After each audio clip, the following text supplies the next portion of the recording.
আসসালামু আলাইকুম। নমস্কার, সবাইকে প্রীতি ও শুভেচ্ছা। আজ ইনুসগংদের কারণে বাংলাদেশের দিকে ঝড়ের গতিতে অত্যন্ত হাই স্পিডে বিপদ নাজিল হচ্ছে। যেমন ব্রিটিশ পার্লামেন্টে অ্যামনেস্টি ইন্টারন্যাশনাল সহ বিভিন্ন নামি দামি সংস্থাগুলো, ইভেন বাংলাদেশের ট্রান্সপারেন্সি ইন্টারন্যাশনাল জার্মান ভিত্তিকটা, প্রত্যেকেই ইউনূস যে আগুন নিয়ে খেলতেছেন সেজন্য উনাকে ওয়ার্নিং জানাচ্ছে। কিন্তু এর থেকে ডক্টর ইউনূস কিভাবে বের হয়ে আসবে এটা ইম্পসিবল। কারণ উনি মৌলবাদীদেরকে নিয়ে স্কুল কলেজ সমস্ত কিছু ধ্বংস করে, পত্রিকা অফিসে আগুন দিয়ে, পত্রিকা অফিসে গরু জবাই করে, ভিন্ন মতের লোকদেরকে কি শুরু হচ্ছে, আনথিঙ্কেবল। এই বাংলাদেশে এটা ঘটতে পারে না। আমরা খুবই ধর্মীয়ভাবে সহনশীল মানুষ, কিন্তু এই মোল্লাদেরকে নিয়ে উনি যে খেলা খেলতেছেন পৃথিবীর কোথাও সেটা নেই।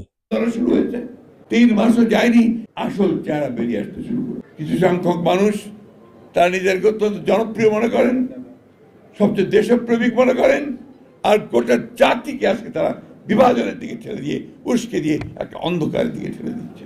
3 মাসও যায়নি, এখন একজন আরেকজনের বুকে রক্ত ঝরাচ্ছে।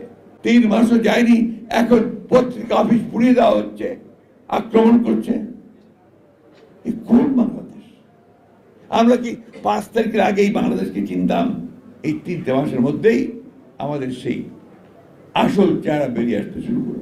আপনি চিন্তা করতে পারেন ধর্মকে কেন্দ্র করে কি উন্মাদনা শুরু হয়েছে? আপনি চিন্তা করতে পারেন যে মুক্ত স্বাধীন মিডিয়ার জন্য, প্রেসের জন্য, সংবাদ মাধ্যমের জন্য আমরা এতদিন লড়াই করলাম, তার অফিস পুড়িয়ে দিচ্ছে। এই বাংলাদেশ তো ভাই আমি দেখতে চাই না, আমিও তো চাই না। কিছু সংখ্যক মানুষ আছেন, পুড়িয়ে দাও, জ্বালিয়ে দাও, এই ধরনের কথাবার্তা রাখা হচ্ছে সেখানে। চিন্তা করতে পারেন কোন জায়গায় নিয়ে যাচ্ছে বাংলাদেশকে। আমরা কি বুঝি আততায়ী কোথায় ছুরি নিয়ে দাঁড়িয়ে আছে আমাদের পেছনে? বুঝি না। বুঝলে আজকে এই সমস্ত দায়িত্বহীন ইররেসপন্সিবল কথাবার্তা আমাদের মুখ দিয়ে বের হতো না। দুর্ভাগ্য আমাদের। কিছু সংখ্যক মানুষ তারা নিজেদেরকে অত্যন্ত জনপ্রিয় মনে করেন, সবচেয়ে দেশপ্রেমিক মনে করেন, আর গোটা জাতিকে আজকে তারা বিভাজনের দিকে ঠেলে দিয়ে, উস্কে দিয়ে একটা অন্ধকারের দিকে ঠেলে দিচ্ছে। আপনারা গভীরভাবে চিন্তা করবেন। আমি কারো নাম বলবো না, বলতে চাই না, কিন্তু আপনার ঠান্ডা মাথায় আপনারা যে শিক্ষিত মানুষ এখানে সবাই চিন্তা করবেন যে যারা আজকেই বিভেদের দিকে ঠেলছে, যারা আজকেই বিভাজনের দিকে ঠেলছে, অনেকের দিকে ঠেলছে, তারা আমাদের আসলে শত্রু না মিত্র। আমি তীব্রভাবে নিন্দা জানাচ্ছি। প্রথম আলো, ডেইলি স্টার সহ অন্যান্য সমস্ত পত্রিকাগুলোর উপরে যে আক্রমণ শুরু হয়েছে, আমি তীব্র নিন্দা জানিয়ে থাকি। কারণ আমি সারা জীবন সংবাদ মাধ্যমের স্বাধীনতার জন্য লড়াই করেছি। গণতন্ত্র মানে কি? যে আপনি আপনার কথা বলবেন, আপনার সঙ্গে আমি একমত না হতে পারি, কিন্তু আপনার মত প্রকাশের স্বাধীনতাকে আমি আমার জীবন দিয়ে রক্ষা করব। আমরা গরিব দেশ, বিদেশ নির্ভর, বিদেশ থেকে আমাদের এভরিথিং ইম্পোর্ট করতে হয়। যেমন চিনি, 95% চিনি বাইরে থেকে আনতে হয়। আমাদের নিজস্ব রসুন, পেঁয়াজ, চাল হয়তো কিছুটা না, মাছ, এমন ইউ নেম ইট। এমন কি গার্মেন্টসের আইটেমগুলোও, আমরা যে গার্মেন্টসের যে ফরেন কারেন্সি আসে, এর 80% থিংস আমরা কাঁচামালগুলো বিদেশ থেকে আনতে হয়। তো ইউনূস যে পথে এগুচ্ছে ইজ ডান। এই অলরেডি ইকোনমিকে উনি 20 বছর পিছিয়ে নিয়ে গিয়েছেন। তবে উনার লোকদের তেমন কোনো ক্ষতি হয় নাই, উনারা ভালোই পয়সা বানাচ্ছেন। আসিফ নজরুল গুলা যেমন টোটাল বাংলাদেশে প্রায় 20,000 মামলা হয়েছে, মামলার মধ্যে প্রায় 5 লক্ষ নামধারী আসামি, আওয়ামী লীগের কর্মী, এবং প্রায় 40 লক্ষ বেনামি। প্রত্যেকের কাছ থেকে আপনার ধরবে এক একটা কেসে প্রায় 300-400 জন আসামি, নামি বেনামি। এখন আপনার নাম উঠবে, আপনাকে 25-30 হাজার টাকা দিতে হবে, তখন আপনার নাম কাটবে। এই ব্যবসা, এই সমন্বয়ক এবং আসিফ নজরুল উপদেষ্টা এরা এই ব্যবসা চালিয়ে তাদের জন্য তারা আখের গুছিয়ে নিচ্ছে। দে আর নট ইন ট্রাবল। কিন্তু দেশের 99% মানুষ আজ সুখে নেই। আপনারা যারা ঢাকা শহরে আছেন, গ্রামে আসেন, নীরব দুর্ভিক্ষ চলছে। যে রিক্সাওয়ালা 2000 টাকা বানাতো এভরিডে, সে এখন 500 টাকা বানায়। কাজ নেই, গার্মেন্টস বন্ধ। আপনারা তো শেখ হাসিনার কাছ থেকে ক্ষমতা নিয়েছেন ভালো করার জন্য। কোথায় কোথায় ওরা বলে আমরা 15 বছর কিছুই বলতে পারিনি। কি বলবেন? বলেন এখন। আপনার পেটে ভাত নাই, বলেন এখন ভাত দিতে। এই যে ইউনিস আন্তর্জাতিক ষড়যন্ত্র, তার বন্ধু বান্ধবদের নিয়ে যে ষড়যন্ত্র করে আমাদের দেশটা ধ্বংস করে দিল, এর অবশ্যই বিচার করতে হবে।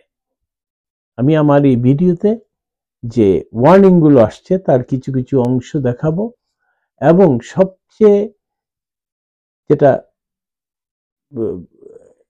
সবচেয়ে যে ইম্পর্টেন্ট নিউজ, যেটা জনাব ফখরুল ইসলাম সাহেব উনিও আজকে স্বীকার করেছেন কি দেশ কি অবস্থায়।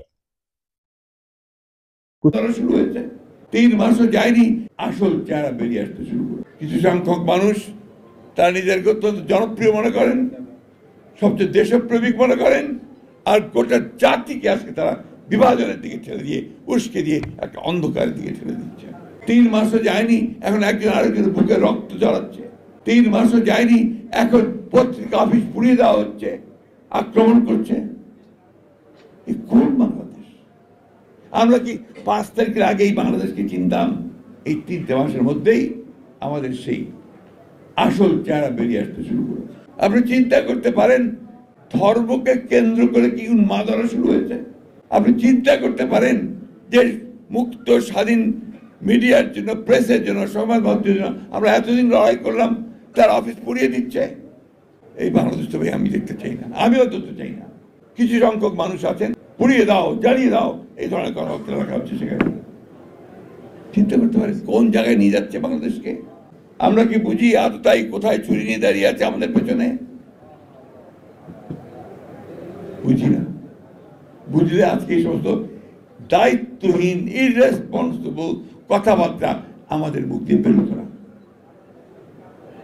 দুর্ভাগ্য আমাদের। কিছু সংখ্যক মানুষ তারা নিজেদেরকে অত্যন্ত জনপ্রিয় মনে করেন, সবচেয়ে দেশপ্রেমিক মনে করেন, আর গোটা জাতিকে আজকে তারা বিভাজনের দিকে ঠেলে দিয়ে, উস্কে দিয়ে একটা অন্ধকারের দিকে ঠেলে দিচ্ছে।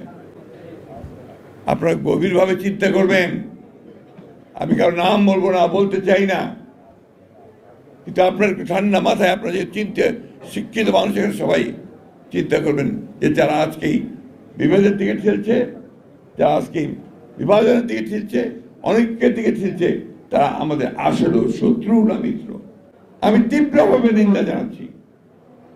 প্রথম আলো, ডেইলি স্টার সহ অন্যান্য সমস্ত পত্রিকাগুলোর উপরে যে আক্রমণ শুরু হয়েছে, আমি তীব্র নিন্দা জানিয়ে যাই। কারণ আমি সারা জীবন সংবাদ মাধ্যমের স্বাধীনতার জন্য লড়াই করেছি। গণতন্ত্র মানে কি? যে আপনি আপনার কথা বলবেন, আপনার সঙ্গে আমি একমত না হতে পারি, কিন্তু আপনার মত প্রকাশের স্বাধীনতাকে আমি আমার জীবন দিয়ে রক্ষা করব। কোথায় নিয়ে গেছে ইউনূস এবং আসিফ নজরুল গংরা এবং কিছু ছাত্র, যেগুলো এদের রিক্সা ভাড়া ছিল না, এরা কলেজে, স্কুল কলেজে এখন আজকে 1000 কোটি টাকার মালিক। এই ইউনূস গংদের কারণে আজকে আমাদের যে রিজার্ভটা 22 বিলিয়ন থেকে আজকে 11 বিলিয়ন। কোনো ফ্যাক্টরি নাই, কোনো কিছু নাই, মানুষ না খেয়ে আছে। আবার তাদের ক্ষমতা টিকিয়ে রাখার জন্য ধর্মীয় মৌলবাদীদের নিয়ে ধর্মীয় সংঘাত শুরুর চেষ্টা করতেছে। কিছুই ওরা করতে পারবে না। কিছু নিরীহ মানুষ, আপনি গলা ফাটিয়ে চিৎকার করে আপনি কিভাবে সুপার শক্তিশালী দেশদের সাথে আপনি যুদ্ধ করবেন? এদের আমি বুঝতে পারি না কেন কি আমরা এই সাধারণ মানুষ এদের ইউনূসের সমস্যাটা কোথায়? আজকে যেভাবে মানুষ কষ্ট করতেছে, আমার মনে হয় না গত 50 ইয়ার্স এইভাবে মানুষ থাকা খাওয়া মানুষের জীবনযাত্রার জন্য এত কষ্ট করতে হয়েছে। কিন্তু একটিবার আপনি দেখেন চিটাগাঙ্গে সংখ্যালঘুরা তাদের মিটিং করবে, সেইখানে নিজে লাশ ফেলে অন্যজনকে দোষারোপ করে মানুষকে উত্তেজিত করতেছে। আর আমাদের সেই মৌলবাদী হুজুররা, ওদের তো কোনো ব্যাপার না, ওরা যাবে, ওরা ফ্রি খায়, মাদ্রাসার থেকে দান চলে, বক্তৃতা ওয়াজ করতে যাবে, গালাগালি করে এখান থেকে লাখ 2 লাখ টাকা বানিয়ে, সাধারণ মানুষের সাথে তাদের কোনো সম্পর্ক নাই।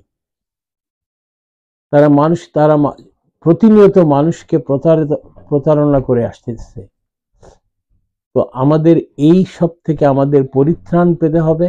আপনারা সবাই আওয়াজ উঠান, এদের সময় খুবই কম, ভেরি সুন, কিন্তু আমরা চাই আর যাতে আমাদের ক্ষতি না করতে পারে। ভালো থাকবেন, আগামীতে অন্য কোনো টপিকস নিয়ে আলাপ হবে। Thank you.